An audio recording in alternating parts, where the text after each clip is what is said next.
Yo, guys, it's Kyle coming at you from Bane's Film Reviews. Today, I'm sitting down with Matthew Mahler. He's a writer, director, and editor. He does just about everything when it comes to filmmaking. And he's done some fantastic short films like What Jack's Built and To Be Alone. I've had the pleasure of watching these films, and I know via a mutual friend of ours that he has another film coming out, and I'm very excited to hear about that today. So, Matthew, thank you so much for sitting down with me and taking some time out of your day. Yeah, of course. I've been looking forward to it. Same, same. Yeah, Tim reached out not long before I reached out to you, and he was very excited to have us sit down, and Yeah. the feeling is mutual for sure. Um, Yeah. so, like I said, I've watched a couple of your short films, To Be Alone and What Jack Built, and so I have some questions about those, and then I'd like to get into your new film. I'm not exactly sure how to pronounce it. Is it Protanopia? Yeah, exactly. Oh, I'm on a roll today. I'm getting things right. Yeah, you're getting everything. All right, good for me. But before we get into those, I am curious how you got into filmmaking in the first place.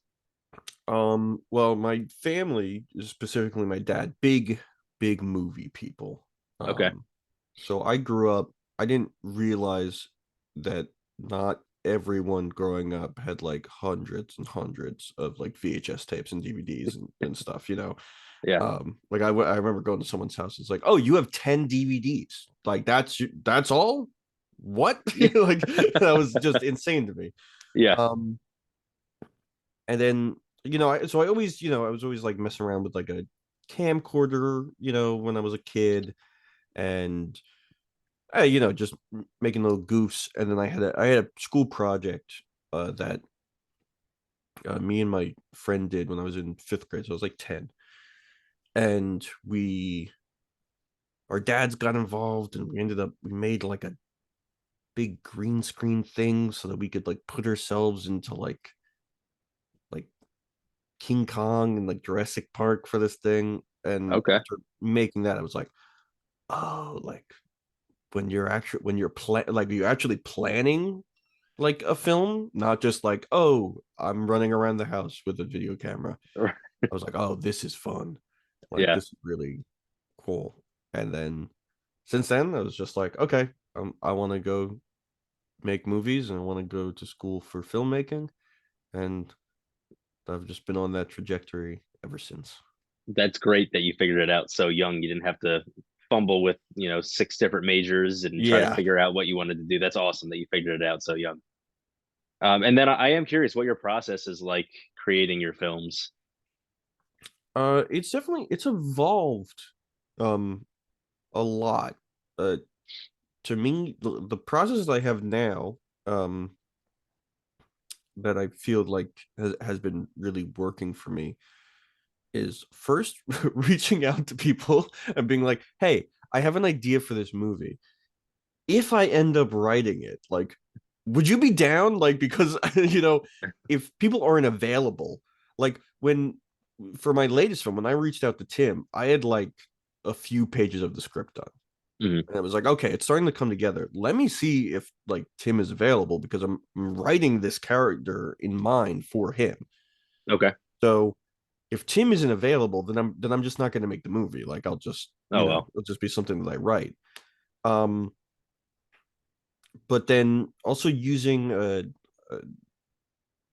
when I'm in like the pre-production process, um, I kind of organized all the story beats with like index cards, Okay. and that was the first time I've ever done that, and that was like so helpful to be able to like rearrange beats and then Yeah. like go through them without having to be like, okay, I've written like 20 something scenes now. Okay, I have to take this entire scene that I wrote, copy it, bring it back here, see if it works, change stuff around, like before actually writing the entire script, like going through all the beat, pretty much each scene, or Yeah.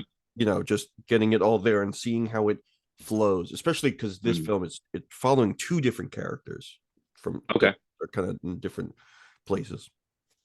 Um, and then I'll usually also make a playlist. Okay. um, have you interviewed Tim? I have. Yeah. Yeah. Okay. Um, Yeah, he's a great guy to talk to. He's awesome. But so when I was doing To Be Alone, which is a completely silent film, Mhm. with the exception of one little piece of dialogue left on a answering machine, um, I had the freedom to play music while filming Okay. to that would like trying to represent, okay, what mood is this supposed to be? How are we supposed to feel here? Um and man, it's a damn shame you can't do that with every movie because I really feel like that, you know, I know with myself, I play music. I love music. I'm a huge like just huge range of things that I like. Hmm. Um, it's very easy for me to slip into a certain mindset or a certain mood. If Okay. I'm okay, I know this song. This song can get me there, and I'll do that sometimes when I'm writing. I'll just loop one song over and over again when I'm Okay. trying to write something that has a feeling. Sure. Um, and then I'll compose music for the movie sometimes. It depends on the film. I did it for What Jack Built, and I'm doing it for this Protanopia. Um, yeah, and then I get to do editing, which is my favorite part of the entire thing. It's every other filmmaker's least favorite part. It seems everyone that I've talked to Yeah. hates it.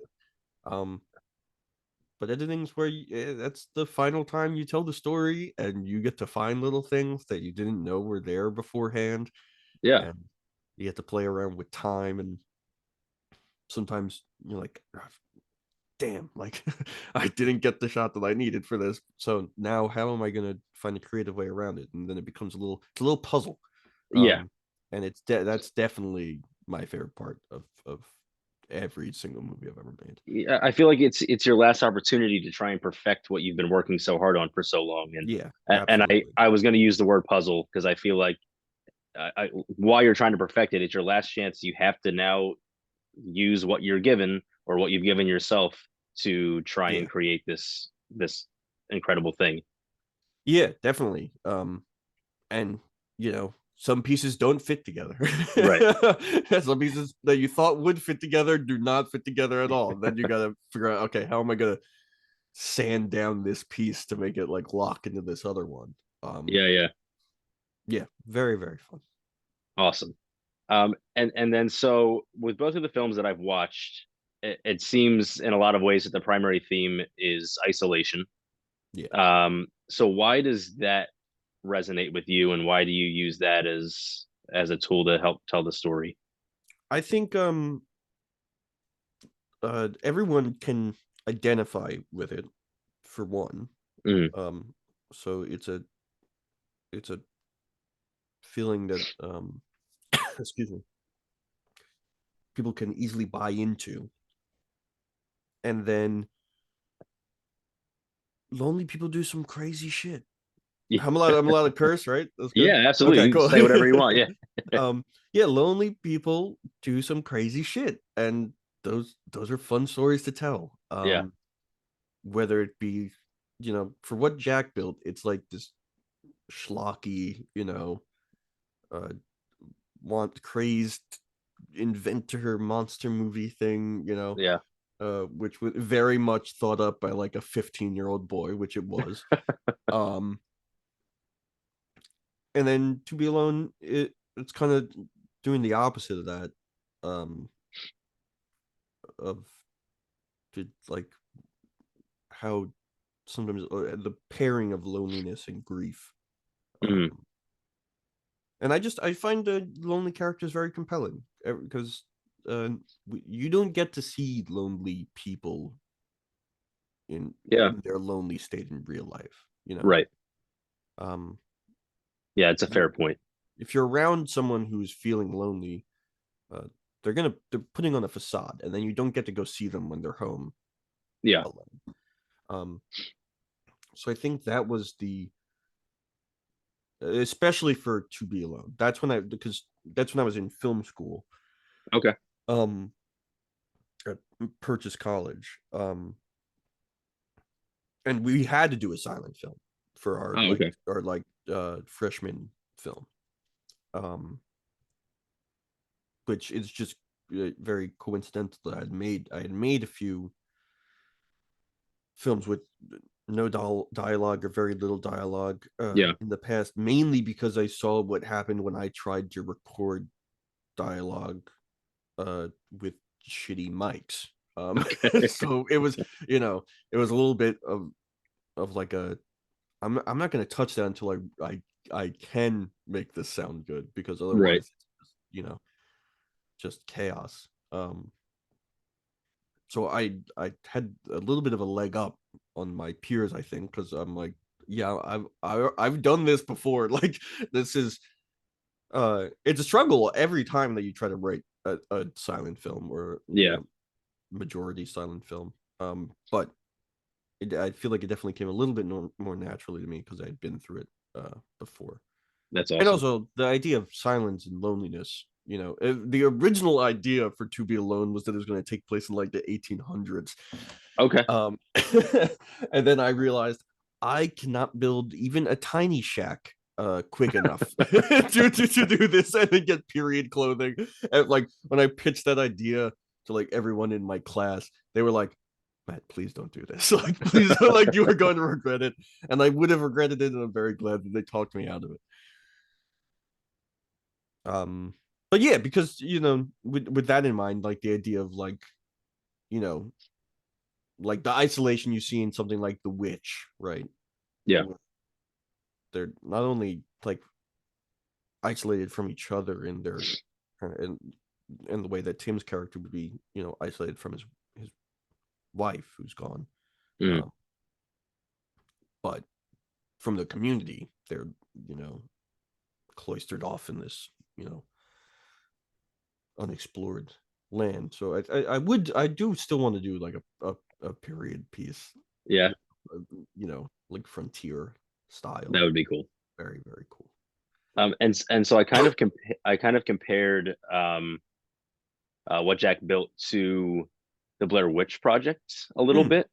And then another movie that I actually kind of enjoy, I think got terrible reviews and everyone said it was, it was garbage, was the Frankenstein theory. I haven't seen that, That is, I mean, realistically, it's not great. It's but it's kind of like fun. it's fun. It's kind of Yeah. like a knockoff of the Blair Witch Project, where they're Hmm. that you don't see the monster the whole time, and Yeah. um, you're kind of meant to think that these characters are a little bit crazy, and maybe you feel a little bit crazy. And I sort of compared what Jack built to that because I feel like you mentioned, it's sort of a monster movie in the sense that he's very much trying to capture something, and you don't know what it is. And I Hmm. think I think that's awesome because Blair Witch Project I just saw for the first time like last year, Mm. maybe a year and a half ago. So good. God, it's incredible. I can remember my dad watching it when I was younger, and then my parents being like, "No, you can't watch this ever. It's bad." Yeah. And I got a copy of it semi recently and watched it. And I, as good as that is, again, I compare your film to that, and I think that's a testament to what you're able to create in such a short amount of time. I appreciate that. Of course, of course. And then along with the isolation, in both of those films, there are scenes that take place in the woods. Yeah. And why do you choose I feel like it's obvious that you kind of feel that separation from civilization when you're in the woods. Hmm. But is there a particular reason that you chose that over another setting? There's a few reasons. The most prevalent uh being access. Okay. Um, all three of the films that we're discussing have Yeah. taken place in the same location at my Okay. grandparents' house. So Protanopia, when people see it, if they've seen To Be Alone, they're gonna be like, "Oh, okay, we're back here." Yeah. Because they've got a very interesting, very dynamic property that leads directly into protected land in Kings Park, Long Island. Okay. Um, and it's these sprawling woods with trails that go through them, but they're not like they're dense woods, and it's very easy to shoot in them to Okay. make it look like you are, even though we're not even like a 5 minute walk away from, suburban, Yeah. Long Island, that you're like out in the middle of nowhere. Yeah. Um, so a lot of times, my writing choices are informed by, what I know that I have, Hmm. whether it be location or a prop or, some piece of music or something. I will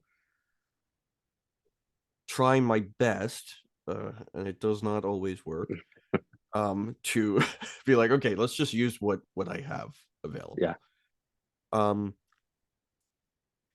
and then, specifically with To Be Alone, I um I think any creative will know this feeling of something unconscious, from the ether pops into your mind and Hmm. sticks there and latches on until you do something with it.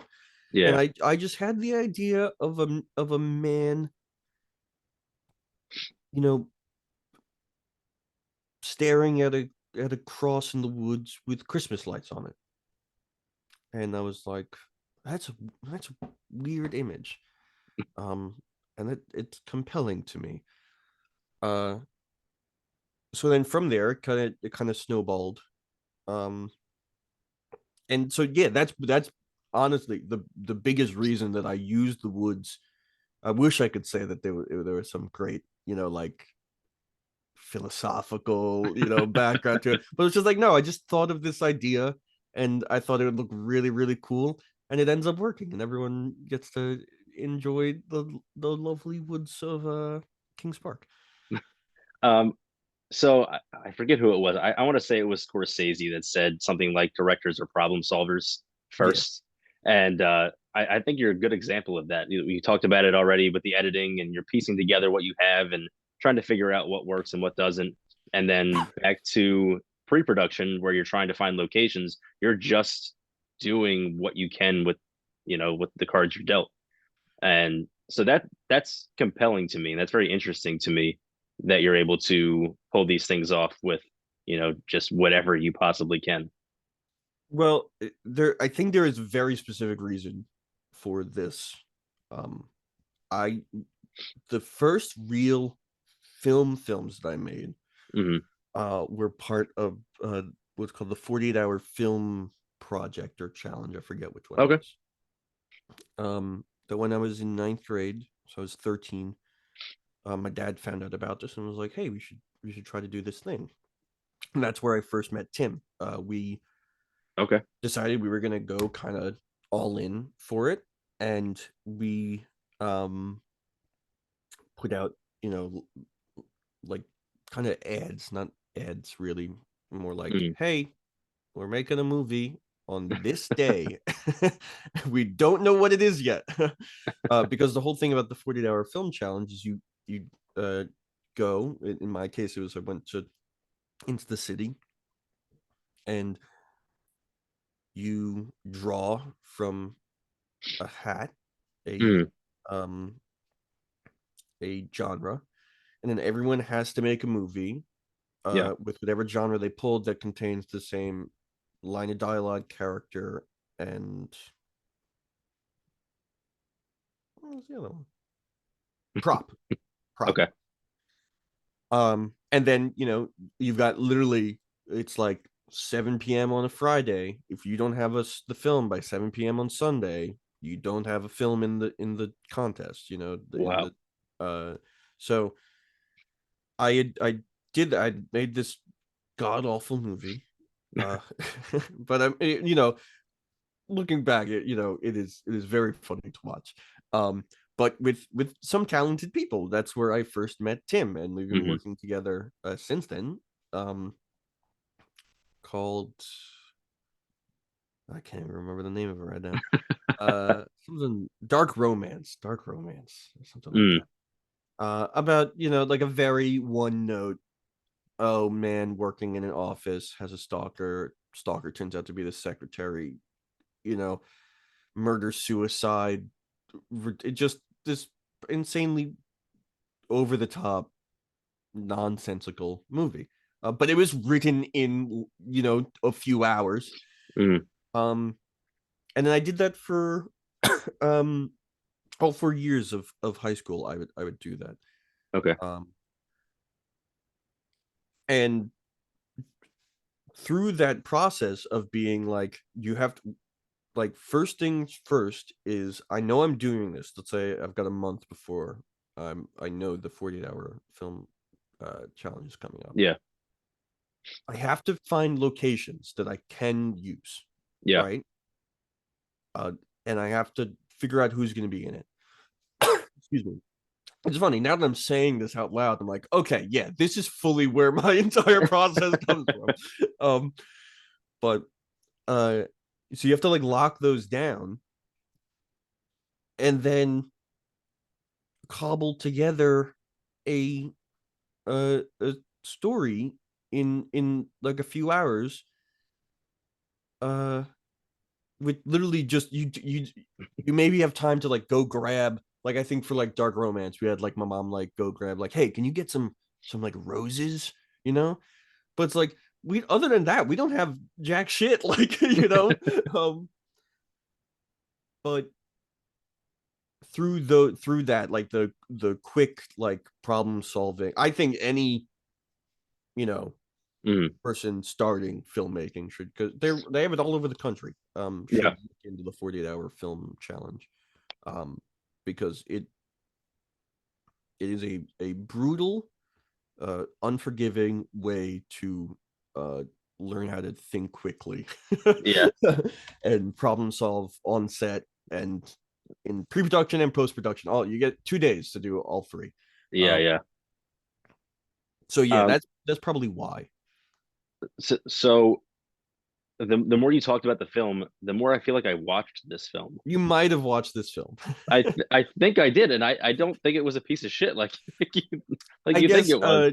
I think every artist is their worst critic. Oh, I think absolutely. for a 13-year-old, decent film. Yeah. um And so I actually had a pretty lengthy conversation with a woman maybe 2 years ago who had participated in one of these contests, mhm, and it was when I was writing for Film Threat, and it was I just happened to come across it, and it wasn't like I knew the person and it was mhm. handed to me. Like I just happened to come across it and reviewed it, and I thought there were some decent things about it, but I said some pretty terrible things about it as well. And and um, I just wanted to revisit this because so she's been pretty successful in Mhm. Hollywood. She actually works on Impractical Jokers. Oh, that's Um, awesome. yeah, and I don't want to out her and say who she is, but that's as far as I'll go. But she was pretty defensive when it came to the harsh words that I had for her. Like Mhm, I gave the film like a 6.5 out of 10, which in film threat terms was like I encourage you to watch it one time. Maybe you don't need a rewatch, but you should watch it once. mhm. And she was incredibly defensive, and I ended up being defensive back because I Yeah, was trying to defend my own stance, yeah, and she was very unhappy with the fact that uh that I thought these things, and was expressing how 48 hours is incredibly difficult to create a film, which I understand. But the reason I'm revisiting it is because again, I believe I saw your film, mhm. and I think it's significantly better. I hate to compare films like that, but I feel a little bit vindicated that Yeah. that I mean, maybe I wasn't completely wrong. But again, I mean, other than that, what I've seen from her elsewhere, she definitely knows what she's doing, and the fact Mhm. that she's been successful on this incredibly successful show, good for her. And Yeah. I wish her no ill will whatsoever. So I hope that that's not what's coming across right No. now. Um, but yeah, um, so I'm glad that you brought that up. And again, kudos to you for being 13 and being able to create a film in 48 hours. And I mean, I I had guess. help, you know. Oh, sure, yeah, yeah. But yeah, it was exhilarating though. Oh my And god. and the fact that I mean, it resonated with me enough for me to remember it. There's films that I watch and people will go, "Did you see this?" And I have no recollection of watching it because it was so bad. So it doesn't fall into that category whatsoever. Well, that's lovely to hear. um, and then so moving back into those other films, you mentioned the sound and the issues that you had with sound, and you were unhappy with the quality of what you were able to produce in terms of dialogue and things like that because of the sound. Mhm. But are there other reasons that you are drawn to silent films, things like that? Because What Jack Built is another one where there's very, very little in terms of dialogue. There's a couple of things that Tim's character says to himself, Yeah. but that's about it. What is there something else that draws you to it? It forces a writer and a director to do the show don't tell Okay. method of storytelling, which is just it is the most superior uh way of conveying thought um in I think any medium, any Yeah. artistic medium. um there's the Hitchcock quote about, you should be able to watch a movie with the sound off and know exactly what's going on. Okay. um and I think that's true. I definitely did not see succeed with that in my latest film. um but I it forces you to be creative. Yeah. um and I think the more that someone can do that, the the probably the better the film will come out. Okay. On the other hand, uh it allows a lot of the you can derive a lot of emotion from music then, Yeah. if you're not having to compete with people talking. um and again, for both of those two films, it also is, they're about loneliness, so Yeah. talking a bunch would be out of place. um but I said it earlier, huge I'm gonna take a hot take here. Okay. Huge fan of music, um just in general. um so I love being able to uh have music be a big part of the filmmaking. Okay. I subconsciously, I've tested this. I subconsciously edit in 4/4 time, Okay. um at like roughly 120 beats per second, which is per minute, not per second. That'd be insane. um which is, like your like standard fare Western music is kind of Sure. roughly around that. There have been so many times where I go to I've edited a sequence and I go to put music into it, and the beats line up with the beats in the song because um I've been playing music my entire life, so it feels very natural. And when visual beats and musical beats line up, I think it is the most wonderful thing, and it's the easiest way to give me chills in a movie. Yeah. If there's some wonderful music lining up with some evocative shots, some evocative story beats, um, I get chills so easily. Yeah. And so I like to chase that high, and I like to do that as much as I can in my own films. Where it's, any artist who says that they don't get satisfaction from their own work is a liar. um, because occasionally I will just go back and rewatch the ending of To Be Alone with that wonderful Stable Singers song.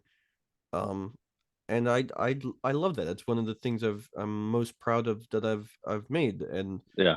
uh, I it it fills me with a lot of joy. In the same way that occasionally I'll record a song and I'll be like, yeah, you know what? I made this song because I like the way the song sounds. I'm gonna listen to my own song. And anyone who says that that's egotistical, I don't understand it. Why would you Yeah. make something that wouldn't bring yourself joy? Right. Um, if you're rewatching your movie over and over again every night and praising yourself, well, yeah, then you're probably an asshole. Um, but every so often revisiting some little piece of art you made to have that feeling again, uh, very very good in my book. Yeah, I see nothing wrong with that. It's like keeping a trophy case as an athlete. I Yeah, mean, and what? also sometimes you're greeted with the unfortunate confrontation of, oh, it's been a little while since I've watched this. This doesn't live up to the standard that I now have set for myself, but goddamn, now I feel like a piece of shit. So it's a coin toss every time. Was is it ever nice going back and watching those films, realizing that they don't live up to the standard that you set? Does that ever kind of make you feel good because you realize how far Yes, you've come? Yeah, yeah, definitely. It is honestly, speaking truthfully, it's how I feel about pretty much everything up to be alone. Uh, so far, okay, um, a lot of people say don't go to film school. I went to 1 year of film school. okay, Um, and I get it. I don't know if I will ever return, because it's a lot of money. Um, I was fortunate enough to go to a state school that had a brilliant film program, a fairly prestigious film program for it being, just a SUNY school. mm, Um, the thing about film school, everyone talks about, oh, like, well, film school, you go to film school for like the connections to the industry. Um, I suppose that would help.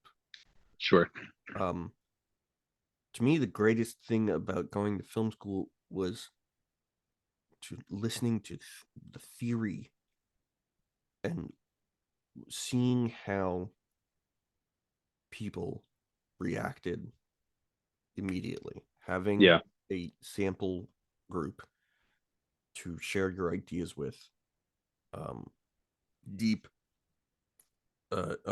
not deep, early on in pre-production, okay, and realizing that's not landing, or they they really like this moment, but that moment wasn't that big. So should that moment be bigger? Or what theme are they finding in this thing? Because I'm not telling them right, exactly what I'm going for. Um, and there were some really really great minds in my class, because it was a conservatory, so you're pretty much you're with the same group of people, um, for the majority of your time. It gets shuffled up a little okay, bit, but so uh you develop like a rapport with these uh people who are in the same boat as you, uh and you get to hear what they're taking from it. You get to hear, learn about movies that have influenced them, um and then the professors there were some of the loveliest people I've ever met, and would just shared so much wisdom uh about the non-technical side of filmmaking, which is what mm, I got the most out of. yeah, Um, just the reason behind doing stuff, mm, shooting with like real intense purpose. Um, not just shooting something because, oh well, I feel like there should be a wide shot here. Well, why do you feel like there should be a wide shot here? right, Because usually your brain is subconsciously filling in that purpose, but then to dissect it, it makes a world of difference. yeah, yeah, yeah. I always like to ask the why, and I know that I'm annoying with friends and my wife who has to deal with it more than anyone else. But she'll say, "Oh, I don't like this," and I need to know why you don't like this. Yeah, So I genuinely appreciate that about your approach to film. And much like you, one of my favorite things about film is the fact that 10 people can watch the same film and they can each get something different from it. yeah. I remember Hearing, going to see the movie Mother with Jennifer Lawrence, okay. um, with a few people from the my class, Hmm. and that movie, that is one of the most intense movies I've ever watched. I absolutely loved it. Okay. I'm a masochist when it comes to like tension in Yeah. film. It doesn't affect me like it affects other people. I love it. Uh, Uncomfortable situations, I live for them. Um, but I remember we were stepping out after watching it, and we were all talking about what the hell was what was that, and trying to piece it together. Um, and we came to a conclusion where and I unfortunately I think it is a film where I think that there is a pretty solid answer, Yeah. because once you start to figure it out, it reinforces itself. Where it's just Okay. an allegory for the Bible, and in turn, kind of religion being viewed as a purely human thing, and then how humans fuck up Mother Earth, right? Okay. Um, and we were talking about it, and we were going through where it's like, oh, that's Adam's rib, and oh, that's Cain and Abel. Like literally, like figure, oh, like that lines up, that lines up. But there was this one kid, uh, who just was like, no, I don't think that that's what it's about. And I remember being like, dude, it's definitely what it's about. He's like, no, I don't think so. And maybe he's right. Like, it was very like he really dug his heels in and was like, no, I'm not getting this out of this movie. And it's a movie that I thought, even though it was obscured by, it being kind of a surrealist film, uh, I thought it became pretty cut and dry of what it was about. And he was just like, no, I don't disagree. I was like, okay. Um, so I think part of the reason that I seem to be like your friend who didn't see eye to eye with everyone else. While I get it and I understand the purpose, a lot of times I don't always necessarily agree that that's the main purpose Mm-hmm. necessarily. Yeah. So, and I used to do that with poetry. I went to Mm-hmm. school for literature, and I one project it was pick a poem and analyze it and tell me what you think it is. And I read the Love Song of J. Alfred Prufrock, and I went on a 10-15 minute rant about how it was all about God and the like. And at the end, my professor said, "That was a great presentation. You're wrong." Mm-hmm. And I think that has translated very well to analyzing film because I approach it the same way. Yeah. Well, all I know is that I'm just a pair of ragged claws going across the floors of silent seas. That's pretty much sums me up. um, well, it's funny that you say that you're talking about poetry. One of the most pretentious things that I think, I know it's pretentious. I know it makes me sound like just a huge douche. Um, but I think all art is poetry, and that's it. I think that I think everything, how like they say like a hot dog is a sandwich. Yeah, yeah, I yeah, think all art is poetry, the same way a pierogi is a dumpling, right? Like yeah. narrowing it down to that one thing. Um, Even very schlocky art, I think, is, like you watch Faster Pussycat Kill Kill. I think it's poetic in the absurd extremes that it goes to. Um, so if it wouldn't get me like punched in the face for being so like annoying, I would love to classify myself as a poet rather than a filmmaker or musician or Okay, something. I also have a book of poetry on really. Amazon. Yeah. Well, then So you are very much a poet. I am a poet Um, specifically for that. and I wonder if the reason that people would disagree with that statement that films are poetry. I feel like people have this misunderstanding that, oh, I write poetry, so you must be good at writing poetry. No, Yeah, there's shitty poetry. very bad poetry. I've seen a lot So of it. I mean there are shitty movies. Hmm. It's just a shitty poem, and Yeah, that's it. yeah. Um, so I think I do agree with you to some degree. Um, and yeah, I mean, why not consider yourself a poet? Consider yourself whatever you want. Yeah.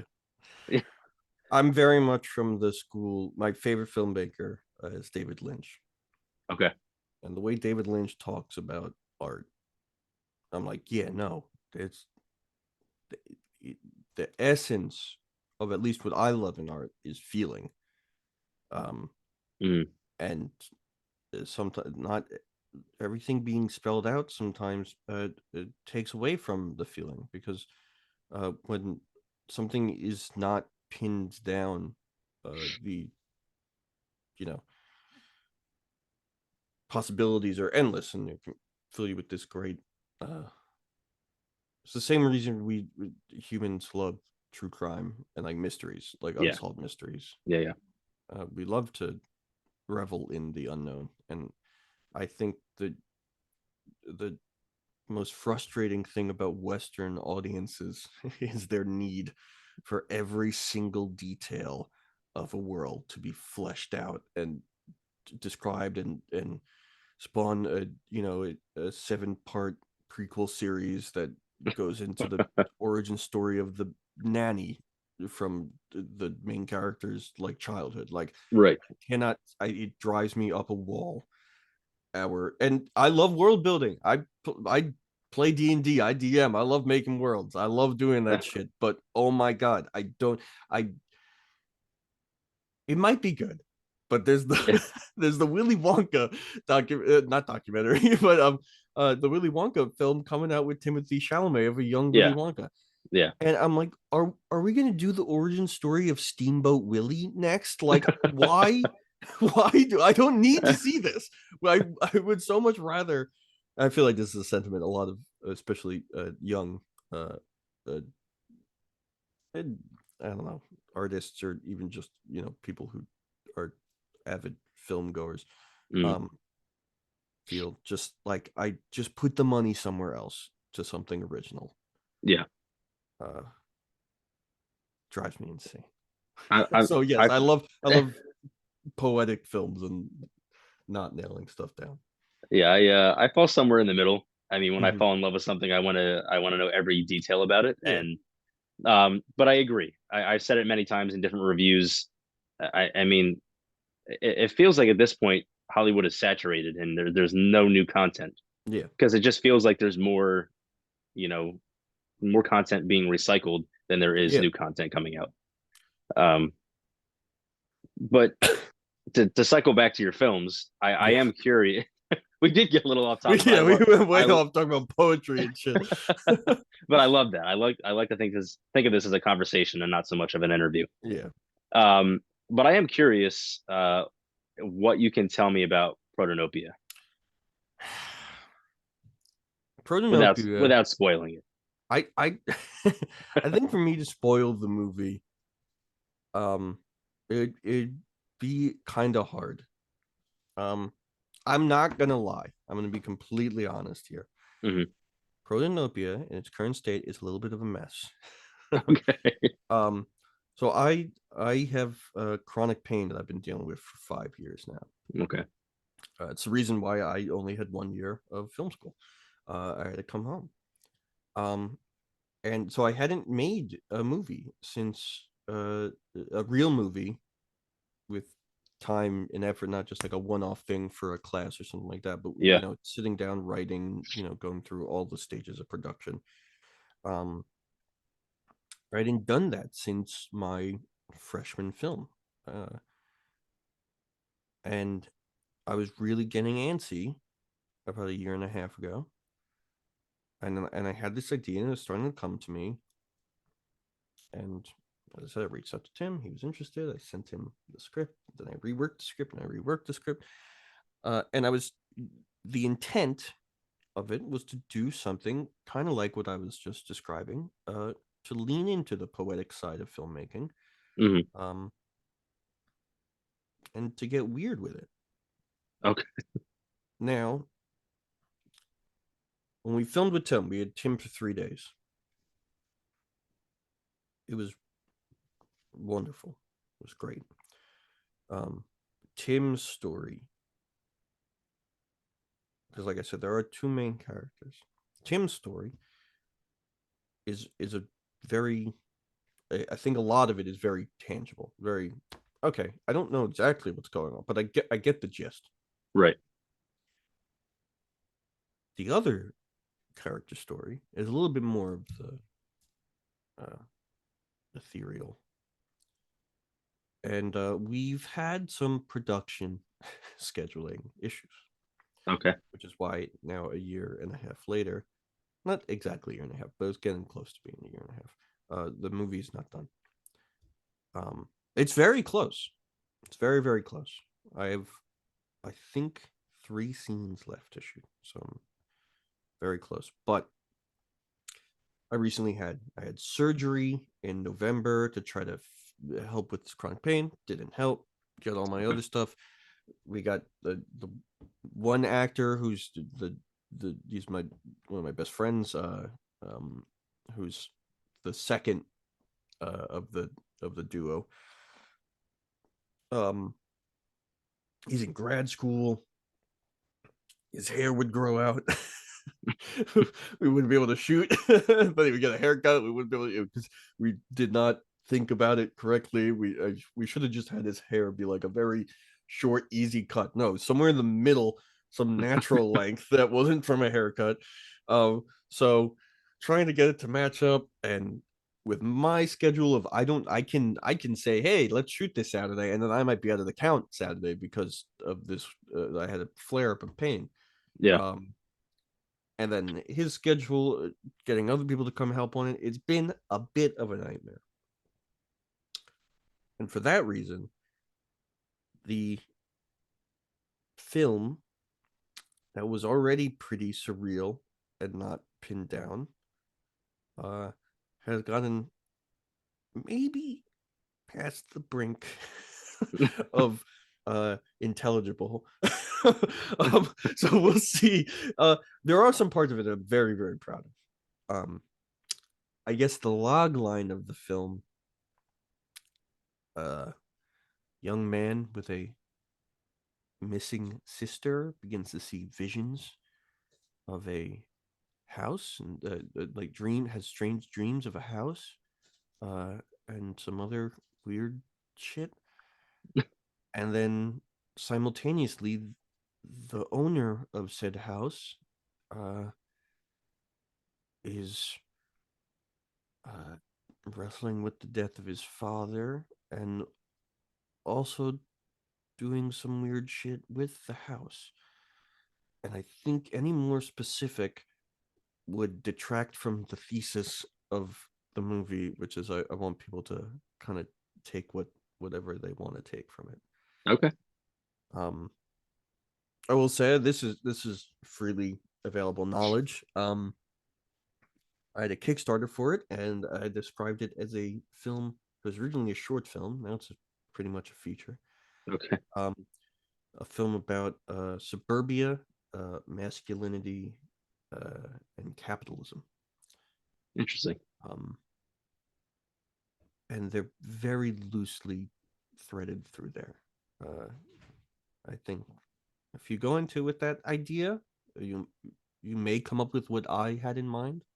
You may come up with something completely different. You may say this movie makes no sense whatsoever. What was the point of it? That's fine. I understand. But I will say, circling back to our good friend Tim, what a performance this man gave. Uh, First movie since our first film together, uh, that he has dialogue. He has a speaking Oh, that's role. awesome. Uh, and man, one of the reasons I love working with Tim, one, he's a wonderful human being, Hmm. a endless pool of film knowledge and just knowledge on the arts in general.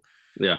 Um, a great collaborator, but he has the facial expressions of a silent film star. Yeah. He really is so emotive, um, and that's why I think something like To Be Alone worked out. Um, In this, we get to see those wonderful emotive expressions paired with speaking with words. um, so yeah, he knocked it out of the park. Yeah, just a fantastic time shooting with Tim, and I hope after he sees the final product, I'm sure he will, but that he'll want to work with me again because it derailed a little bit. Okay. Uh, but like I said, there are a lot of moments in it that I'm quite proud of. Uh, Well, while that was kind of a yeah, it mishmash was of rambling. ideas, it actually intrigues me. The Well, fact I'm glad. the fact that it's all of these different things is very exciting to me. So when it is available, please reach out. I'm sure either you or Tim will. I Yeah, will definitely check it out and review it, spread the word. Um, so best of luck finishing that up. And yeah. and then I have one final question for you. Mhm. Um, what are some of your favorite films? Oh boy, yeah. Um, Going back to talking about David Lynch, I love Mulholland Drive, Wild at Heart. I love Stalker by Tarkovsky. That film kind of changed my view on what filmmaking could be. Same with Chungking Express by Wong Kar-wai. I love La Haine. That's a, a an amazing film, great performances. Uh, the ending of that film gets me every time. I love It's a Wonderful Life. That Okay. I don't think I've watched the ending of that movie without crying. Yeah. Um, there's a lot of them. I I am I am a little film lad at heart, so I do love me some Pulp Fiction. Okay. Uh, as much as Tarantino gets a lot of hate, I understand it. But I love that movie. I love that Inglourious Basterds. Death Proof. No one talks about Death Proof. Death Proof is uh up there with Tarantino's best. I think that it needs a lot more love. Okay. That film is a riot to go see. Oh my god. Um, Well, I am creating a catalog of films, with this podcast that I haven't mhm. seen, and at this rate, it will take me like the next 10 years to watch all the films that I haven't seen. But that's Yeah, all. That's exciting. That's very exciting to me that I get to see all these things that yeah, some that I just haven't had a chance to see, and some that I've never heard of. hmm, So yeah, I'm very yeah, excited. But yeah. I think that's a good list. yeah, that was a good list. I'm the But worst Matt, person to interview because I'll just talk forever. no, I love it. It makes it so much easier for me.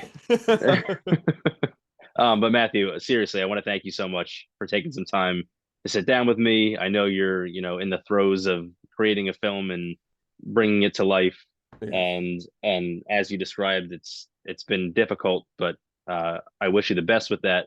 I'm sure that it will turn out fantastic. And please keep me in the loop and let me know when definitely. when it's available. Yeah, thank you so much for having me on. This was a Of blast. course, I'm glad I had a great time. Yeah. All right. Thank Have a you. You good have a great night. day. You too. Thanks.